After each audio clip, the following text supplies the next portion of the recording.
So, what if the ultimate spiritual destination isn't some place you go to after you die, but a space you can actually discover within yourself right now? Today, we're diving into that exact idea, looking at one of history's most amazing mystical texts, St. Teresa of Avila's description of the soul's final union with God.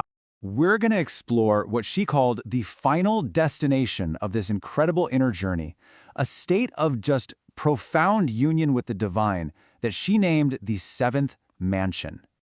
Okay, so how are we going to wrap our minds around this? Well, first we'll dig into what this final destination actually is. Then we'll look at the divine encounter at its very heart and see how it completely changes a person. We'll also unpack some of the really fascinating paradoxes it reveals before we get to the ultimate takeaway from this whole journey within. All right, first up, the final destination. To really understand this journey, we have to start with the big question. What is the seventh mansion anyway? Okay, so the first thing you've got to get is that this isn't some physical place. For St. Teresa, the seventh mansion is the absolute center of your own soul. It's a space that's transformed into a permanent home for God, what she literally calls a second heaven. And to really feel the scale of this transformation, just look at the contrast she draws. A soul that's disconnected from the divine, which she calls being in mortal sin, is like a prisoner stuck in a gloomy dungeon, chained up, blind, totally cut off. But in the seventh mansion, that very same soul becomes a palace, a dwelling place for God. I mean, the change isn't just cosmetic, it's a fundamental shift from imprisonment to total liberation. And you know, what makes St. Teresa such a believable guide through all this is her incredible humility. She was genuinely hesitant to write about these experiences because she was afraid people would just think she was bragging. That sense of awe, that feeling of being unworthy, just makes her feel so human while she's describing something that is just utterly extraordinary. So, if the soul becomes this divine home, what's actually going on inside? Well, that brings us to the very heart of the experience, a direct, conscious encounter with the Divine Trinity. Now, this is absolutely key. She insists this is not an imaginary vision, like seeing something in a dream. It's way deeper. It's an intellectual vision. Think of it like a direct download of pure understanding right into your soul. A profound sense of knowing that she says is more certain than anything you could ever see with your own eyes. She kind of breaks the experience down for us into 3 stages. It all starts with this illumination, a sense of just overwhelming spiritual light.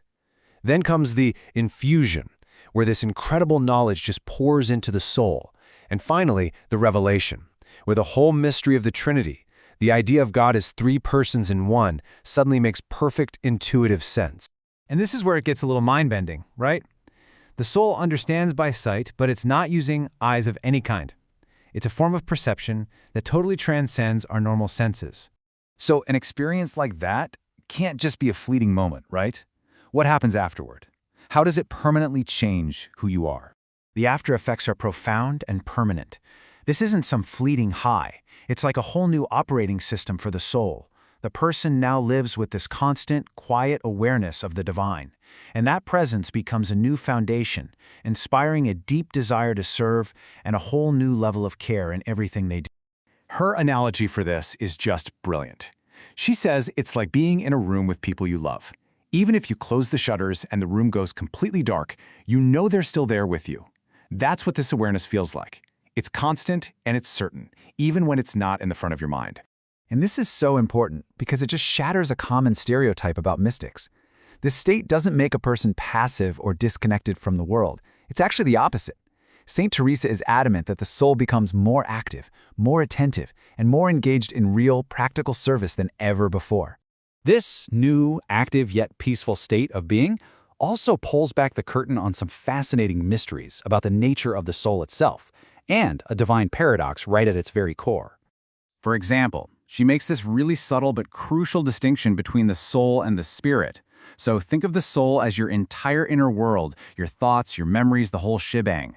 The spirit, she says, is the absolute deepest core of that world, the very central point where this direct union with God actually takes place. And this leads to what might be the most incredible paradox of all, which she compares to the biblical sisters Mary and Martha.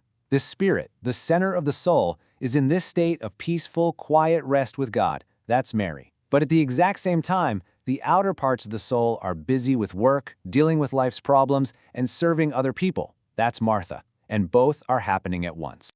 So after this incredible journey into the soul's interior, what's the big takeaway for us? I mean, what does it all really mean? You know, the true essence is captured right here in our own words. The soul sees that the divine dwells far within its own center and depths. The ultimate discovery isn't finding some distant God out there, but realizing with total astonishment that this incredible presence has been inside you the whole time. And that's the big reveal, isn't it?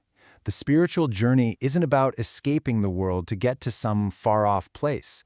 It's about fully and consciously realizing that your own soul is that destination. It's a second heaven, a home for the divine, right here, right now. Which leaves us with a final thought to ponder. Saint Teresa created this amazing map of her interior world and the unbelievable reality she found there. It just makes you wonder, doesn't it? What might lie undiscovered in yours?